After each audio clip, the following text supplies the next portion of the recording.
بسم اللہ الرحمن الرحیم۔ نحمده ونصلي ونسلم على رسوله الكريم اما بعد۔ عزیز طلبہ کرام، سبق نمبر 158 اور آج ہم کتاب الغصب کو شروع کر رہے ہیں۔ یعنی ایک آدمی دوسرے سے کوئی چیز چھین کر لے لیتا ہے اور جھپٹ کر اس سے زبردستی اس کی چیز اس سے لے لینا، اس کو غصب کہتے ہیں، اور یہی اس کا عرف میں اس کا مفہوم ہے۔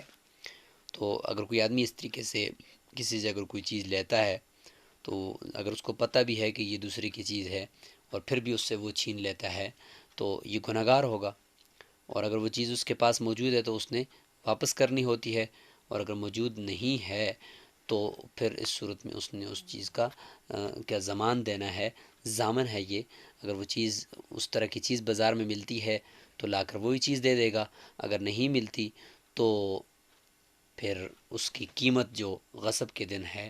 وہ لگائی جائے گی اور وہ اس نے دینی ہوتی ہے۔ تو یہ غصب ہے، اس کا یہ عام مفہوم ہے۔ تو اب چلتے ہیں اس کی پوری تفصیلات کی طرف۔ تو لغوی معنی اس کا آپ کو یہ سمجھ میں آ گیا اس کے عام مفہوم کی وجہ سے، کہ اخذ الشیء من الغیر، کہ دوسرے سے کسی چیز کو لینا، علی سبیل التغلب، کہ اس پہ غلبہ پا کر کوئی چیز اس سے لے لینا، سواء ان کا نہ مال او غیر مال، چاہے وہ چیز مال ہو یا مال نہ ہو، کوئی اور چیز ہو، تو تینوں صورتوں میں یہ جو ہے، ان دونوں صورتوں میں مال ہو یا غیر مال ہو، تو ان دونوں صورتوں میں چیز کسی سے چھین کر کسی چیز کو لے لینا، اس کو غصب کہتے ہیں۔ اور شریعت میں دیکھیں کہ عبارۃ عن اخذ مال متقوم، کسی سے کوئی ایسا مال لینا جو متقوم ہو، یعنی جس کی کوئی قیمت بھی ہو، محترم اور محترم بھی ہو، اور حرام وغیرہ کوئی نہ ہو، حلال مال ہو، بغیر اذن المالک، مالک کی اجازت کے بغیر، علی وجہ، اس طور پر کہ یزیل یدہ عنہ، کہ مالک کا اس سے ہاتھ، اس نے قبضہ اس نے زائل کر دیا ہو، حتی کان استخدام العبد والحمل علی الدابۃ غصبا دون الجلوس علی السریر والبساط، یہاں تک کہ اگر غلام سے غلام سے خدمت لینا اور اس طریقے سے سواری کے اوپر بوجھ لادنا، کسی دوسرے کی سواری کے اوپر چھین کر اس سے اس کی سواری پر بوجھ لاد دیا، یا چھین کر کسی کی سواری اس پہ سوار ہو گیا، یا غلام سے خدمت زبردستی لینے لگ گیا، تو یہ ساری صورتیں ہی غصب میں آئیں گی۔ اور حکم بتا دیا کہ یہ حرام ہے، ناجائز ہے کہ دوسرے کے مال کو، لا تأکلوا اموالکم بینکم بالباطل ہے، کہ دوسروں کے مال کو باطل طریقے سے نہ کھاؤ۔ تو یہی ہے باطل طریقہ نا، کہ دوسروں سے چھین جھپٹ کر کھانا۔ تو کتاب الغصب میں ہم 7 چیزیں پڑھ رہے ہوں گے۔ سب سے پہلی چیز ہے کہ حکم المغصوب الحالک، یعنی غصب شدہ چیز، کسی نے کسی سے غصب کیا اور اس سے وہ چیز ہلاک ہو گئی تو اس کا حکم بیان کیا جائے گا۔ دوسرے نمبر پر حکم المغصوب القائم، چیز تو غصب کی ہے لیکن اب اس کے پاس موجود ہے وہ چیز، تو کیا حکم ہوگا۔ تیسرے نمبر پر بات ہوگی دعوی الغاصب الہلاک، غاصب جو ہے وہ ہلاک کا دعویٰ کر رہے کہ چیز مجھ سے ہلاک ہو گئی ہے، ضائع ہو گئی ہے، اس کا حکم۔ چوتھے نمبر پر الغصب یتحقق فی المنقول لا فی غیر المنقول، منقولی چیزوں کے اندر وقف متحقق ہوتا ہے نہ کہ غیر منقولی چیزوں میں، کیونکہ منقولی چیزیں ہی ایک جگہ سے دوسری جگہ اٹھائی جا سکتی ہیں تو اس میں چھیننے کی بات آ جا سکتی ہے۔ پانچویں نمبر بات ہوگی احکام و تصرفات الغاصب، غاصب کے جو تصرفات ہیں غصب شدہ چیز کے اندر، تو ان تصرفات کے کیا احکامات ہیں۔ تو 5 قسم کے ان کے تصرفات ہوتے ہیں، مثلا چیز کو ہلاک کر دینا، یا چیز کے اندر نقصان پیدا کر دینا، یا چیز کے اندر کوئی تبدیلی کر دینا، اس میں تغیر و تبدل کر دینا، اور چوتھے نمبر پر اس میں کوئی زیادتی کر دینا، اور 5ویں نمبر پر یہ ہے کہ اس کو غائب کر دینا۔ اس طریقے سے 6 نمبر پر بات ہم کر رہے ہوں گے حکم زوائد المغصوب، مغصوبہ چیز تھی، بکری تھی، اس سے بچہ پیدا ہو گیا، یا درخت، یا اس طریقے سے کوئی اور چیز تھی جس سے کوئی اضافہ ہو گیا ہے، تو کوئی جانور تھا اس کے کوئی بچہ پیدا ہو گیا اس کے علاوہ، بکری کے علاوہ، تو ان سب چیزوں کے اندر ہم یہ کہیں گے کہ یہ غصب تو ہے، لیکن اب اس غصب کی ان زوائد کا جو یہ بچہ پیدا ہو گیا ہے اس کا کیا حکم ہوگا۔ 7ویں نمبر پر ہم بات کریں گے منافع الغصوب،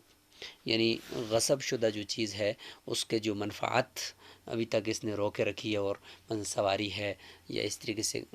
کوئی ایسی چیز ہے کہ اگر وہ مالک کے پاس ہوتی تو ٹھیک ٹھاک اس کا کرایہ آ رہا ہوتا ہے یا اس کے منافع استعمال ہوتے تو مزدوری ہوتی، لیکن غصب شدہ چیز غصب کرنے کی وجہ سے اب اس کے اندر کچھ بھی نہیں ہو رہا۔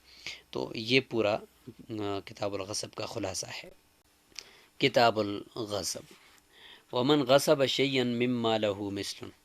سب سے پہلا حکم کہ غصب شدہ چیز ہلاک اگر ہو گئی ہے تو پھر کیا حکم ہوگا، کہ اگر غصب شدہ چیز کسی نے کسی سے کوئی چیز غصب کی ہے لیکن وہ ایسی چیز ہے کہ اس کی مثل مارکیٹ میں موجود ہے، فحالک فی یدہ، اور وہ چیز اس کے پاس ہلاک ہو جائے غاصب کے پاس، فعلیہ زمان و مثلہ، تو اسی جیسا اس چیز کی مثل کا زمان اس کے اوپر لازم ہوگا، یعنی مارکیٹ سے جا کر اسی جیسی چیز ہی اتنی مقدار میں لا کر دینی ہوگی۔ وَإِن كَانَ مِمَّا لَا مِثْلَ لَهُ، اگر اس کے پاس وہ یعنی وہ ایسی چیز ہے جو اس نے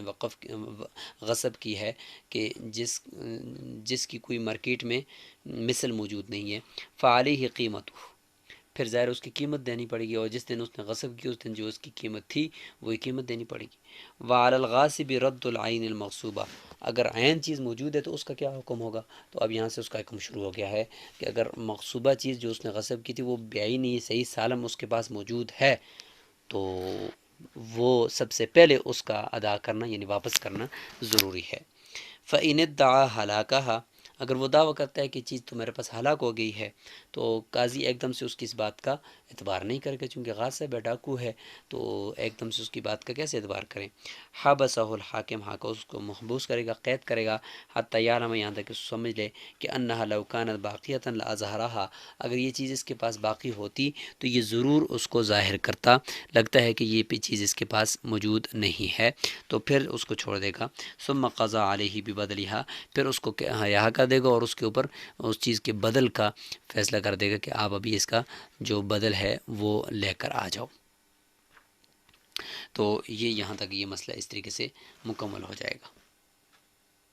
بدل سے مراد پھر اس کی قیمت ہے، اگر وہ چیز مثلی ہے تو مثل اسی جیسی، اور قیمتی تو قیمت۔ والغصب فیما ينقل ويحول، یہ آگے جی کہ غصب ہمیشہ منقولی چیزوں کے اندر ہوتا ہے، غیر منقولی چیزوں کو غصب کیسے متحقق ہوگا کہ اس کو اٹھا کر ایک جگہ سے دوسری جگہ، زمین کو، گھر کو کون لے کر جا سکتا ہے، ہوٹل کو، دکان کو، لہٰذا اس میں تو غصب نہیں ہو سکتا۔ البتہ یہ ہے کہ منقولی چیزوں کے اندر غصب ہو سکتا ہے کہ کوئی چھین کر لے جائے، تو اس لیے فتویٰ اسی قول پر ہے کہ منقولی چیزوں میں غصب ہوتا ہے، غیر منقولی میں غصب نہیں ہو سکتا۔ وَإِذَا غَصَبَ عَقَارًا، کسی نے اگر زمین کو غصب کر دیا، فَهَلَكَ فِي يَدِهِ، اور اس کے بعد زمین ہلاک ہو جائے، مثلا بنجر ہو گئی ہے، پانی اس کے اوپر آیا تو وہ ساری کی ساری مٹی اس سے نکل گیا، وہ کھیتی باڑی کے قابل نہیں ہے، یا اس طریقے کی کچھ ہو سکتی۔ لم یضمنہ عند ابی حنیفہ، امام صاحب اور امام ابو یوسف اللہ کے نزدیک غاصب جو ہے وہ اس کا ضامن نہیں ہوگا، کیونکہ غصب ہوتا ہی نہیں ہے نا جی۔ وہ فرماتے ہیں کہ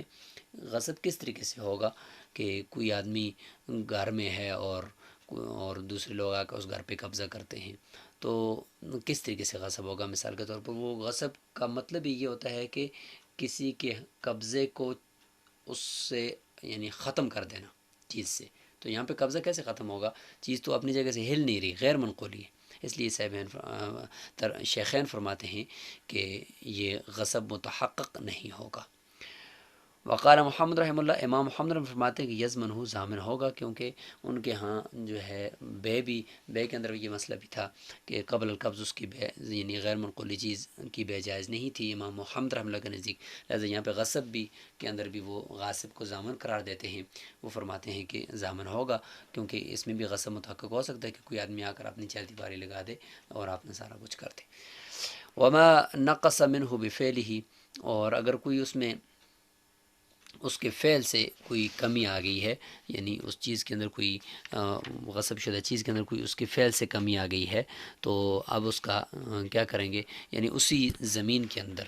یعنی جو اس کے یعنی زمین جو اس نے غصب کی ہے، تو زمین ہلاک ہونا تو نادر ہے، البتہ اگر اس میں کوئی کمی آ گئی ہے اس کے فعل سے، وسکنہ ہو یا اس کے رہائش رکھنے سے وہاں پہ، تو زمین ہو فی قولہم جمیعا، اس صورت میں تمام کے نزدیک یعنی تینوں ائمہ کے نزدیک زمین کے نقصان کا وہ ضامن ضرور ہوگا، جتنا نقصان ہوا اس کی بقدر جو تاوان آتا ہے اس کا وہ ضامن ہوگا۔ وَإِذَا هَلَكَ الْمَغْصُوبُ فِي يَدِ الْغَاصِبِ بِفِعْلِهِ، اگر جو